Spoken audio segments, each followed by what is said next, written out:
చూడ్డానికి AI create చేసినట్టుగా ఉండే ఈ ఇన్సెక్ట్ నేచర్ లో ఉన్న ఒక రియల్ పురుగు. దీని పేరు ఆర్చిడ్ మ్యాంటిస్. సౌత్ ఏషియాలో ఇవి ఎక్కువగా కనిపిస్తాయి. ఇది చూడ్డానికి అచ్చం ఆర్చిడ్ అనే పింక్ కలర్ ఫ్లవర్స్ లాగానే ఉంటుంది. వేటాడే జంతువుల నుంచి తనను తాను కాపాడుకోవడానికి ఇది ఇలా ఎవల్యూషన్ చెందింది.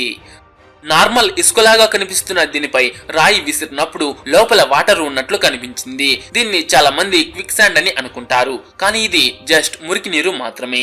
వాటర్ పైన మురికి పెరుగుపోవటం వల్ల పైన ఇసుక ఉన్నట్లు మనకి అనిపిస్తుంది. ఒకవేళ అక్కడ గనక కేవలం నేల మాత్రమే ఉంది అనుకుని నడుచుకుంటూ వెళ్తే ఏం జరుగుతుందో కదా. జైంట్ హనీబీస్ ఉండే గుంపులో మనం ఇలాంటి వేవ్స్ ని చూడొచ్చు. దీన్ని షిమ్మరింగ్ అంటారు. ఫుట్బాల్ స్టేడియంలో ఆడియన్స్ ఒకరి తర్వాత ఒకరు చేతులు ఎత్తుతూ ఎలాగైతే వేవ్స్ క్రియేట్ చేస్తారో అలాగే ఒక తేనెటీగ కదలికకు మిగిలినవి రెస్పాండ్ అయ్యే ఒక. అయితే ఫుల్ వీడియో చూడాలనుకుంటే ఛానల్ నేమ్ కింద కనిపిస్తున్న ప్లే బటన్ క్లిక్ చేసి ఫుల్ వీడియో చూడండి.